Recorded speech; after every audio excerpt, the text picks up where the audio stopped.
Curious Calico here, checking in for another session of therapy. I do appreciate you taking the time to tune in. Today I'd like to take just a bit of your time to ask you yet another quick question, as well as share my own personal thoughts pertaining to the question itself. As always, these thoughts are merely my personal theories and opinions, and I share them as my own way of hoping to connect with other like-minded individuals. After all, balanced observation and experiences tend to be very useful at times to those seeking betterment in one way or another.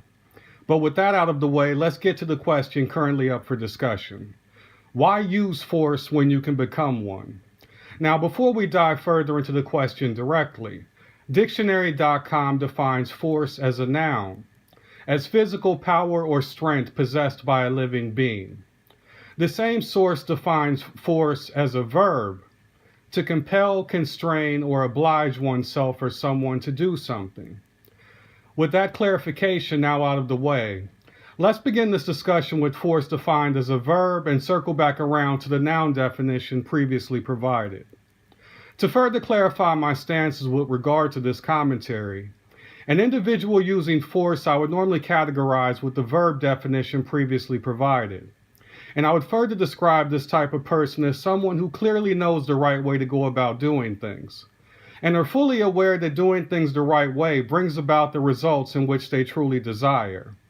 But for one reason or another, they always feel they can either outsmart or maneuver themselves around good old-fashioned hard work. And still, they see nothing wrong with hoping to receive the exact same results, if not better, than the folks out there who actually put in the required blood, sweat, and tears, for lack of a better term. Many times you will hear such individuals latch on to the phrase, "If you ain't cheating, you ain't trying," rather than focusing on the fact that when you cheat a process you were solely meant to benefit from, you actually end up being the only loser. Now, not to get too far off topic, but there is a short story I'd like to share in hopes of further expounding on this particular point. At times in life when my schedule allows, I take the time to kick back and enjoy a little anime. One of my favorite series happens to be Dragon Ball. The main character of Dragon Ball is Goku. Again, my intention is not to give a crash course on this show, but there is a point to be made. So please allow me to bring this full circle. Well, Goku has an older brother named Raditz, and for one reason or another, throughout my time enjoying the several different sagas and special independent movies created over the years, it appeared Raditz's current existence or character growth has rarely been displayed. And for one reason or another, he doesn't receive very much limelight considering he is technically the older brother of the star of the show. So I said all that to say this. Whenever it appears that something's being hidden or covered, rather than being placed on a pedestal, whether it be through propaganda or any other type of programming methods, it tends to spark my curiosity. So needless to say, one day, I was eventually compelled to look up more information on Raditz as a child, long before Goku became so relevant, if you will.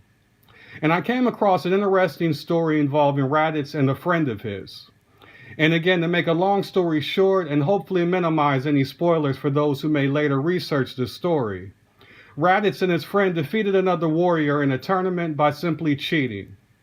And as a result of Raditz's victory, Raditz and his friend were promoted in their rank and given much more responsibility, but also much more dangerous tasks to complete for their society. Well, the problem occurs when Raditz and his friend are eventually faced with a situation that only a true warrior has the ability to overcome. Unfortunately, it was only at that time they truly understood why certain rites of passage have always been in place, to allow an individual to rise to the occasion and truly prove themselves. In their case, it wasn't until their backs were against the wall that they truly recognized the error in their ways. But as they found out, recognizing the error in their ways at that moment was simply not enough. And ultimately, this is why I personally believe there is much more importance in actually having the skills to pay the bills, rather than just looking like you do. Some individuals in our world today waste so much time and energy trying to avoid any hard work thrown their way. And in the end, they still end up just biting the bullet and eventually recognizing the importance of completing what is required, before they ever hope to reach their next progressions in life. And me being curious, I couldn't help but wonder what that same person would truly be capable of if, when originally starting at ground zero, so to speak, they decided to conserve the energy they previously wasted attempting to buck the system, allowing themselves a larger reservoir of energy and strength to later pull from as they began to put in the required amount of work to accomplish things in their proper context. Now, of course, this is merely an assumption, but it just seems like the individual could have done him or herself a favor if they just followed the previously tested and proven blueprint for that particular desired result, rather than trying to recreate a blueprint that gave them everything they wanted, with, much less work involved. Many of us can think back when we completed several courses and tests in life. And if we're being honest with ourselves, no matter what type of test or assignment you happen to be facing at that time, a great deal of your confidence was based on how much work you had put into your preparation. I've often heard some folks say, if you fail to prepare, then prepare to fail. This makes perfect sense to me. I'm sure if the choice was up to you, you would spend more time remembering the tests you crushed in the past, simply because you covered every chapter and understood every scenario, and attempted to come up with every question you thought your instructor may possibly cover. No need to pay any attention to those tests you never should have showed up for, right? Not because you didn't deserve the opportunity, but simply because you didn't make the most of it. And 9 times out of 10, that was clearly evident based on the grade received, versed on what it could have been with just a little bit more focus and effort. Unfortunately, this particular end result tends to be the majority when I look out at our society as it stands today. More times than not, many individuals ultimately have to hit the reset button after many of their bad decisions have clearly failed them. And they eventually, whether they like it or not, have to end up submitting to the proven path originally offered, going back to scratch, so to speak. Only this time they tend to be much more bitter and resentful doing so. Now, please don't confuse this message as some type of public service announcement advising individuals to simply be sheep.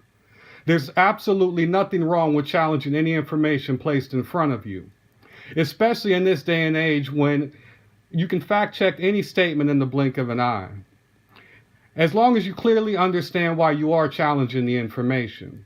If you're challenging the information because it doesn't line up with your current observations and experiences in life, I personally have no issue with such a stance. We all have our own lives to live and our own beliefs to create. As long as your life choices are not negatively impacting others, I personally believe everyone has the right to live their own life and go their own way.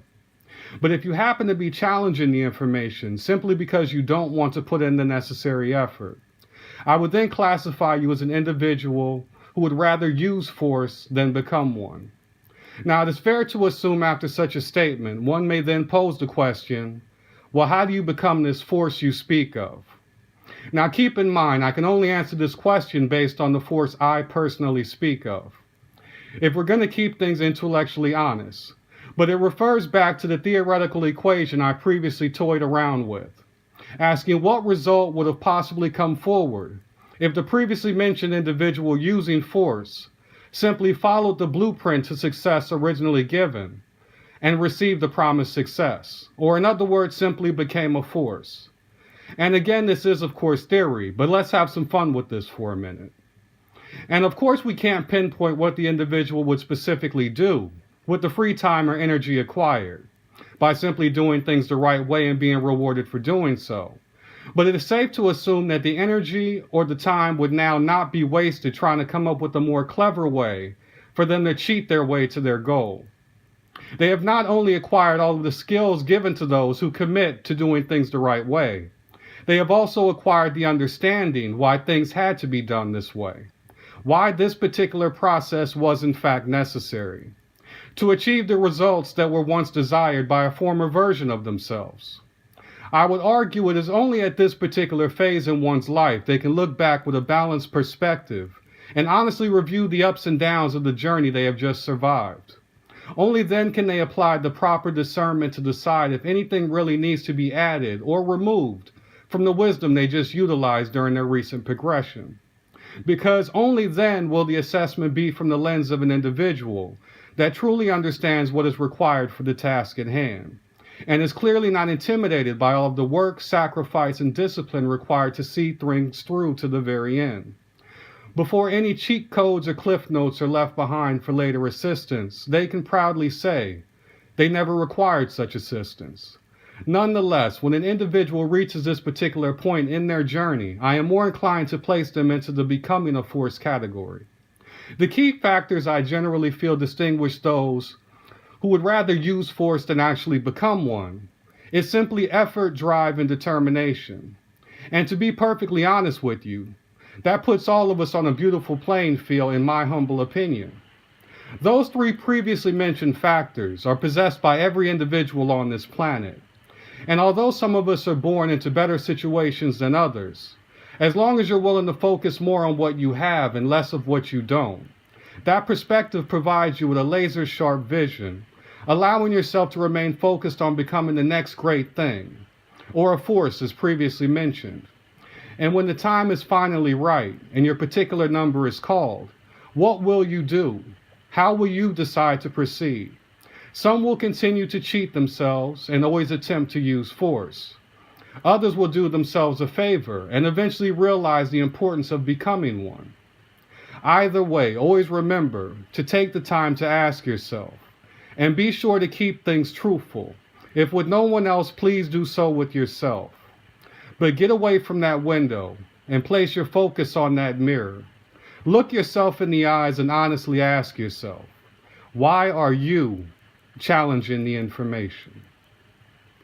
With that said, thanks again for checking in. If you found this content useful, please like, share, and subscribe. Also, if you don't mind, please leave your comments below and let me know if you have any suggestions for improving this channel. Until the next time, remain curious.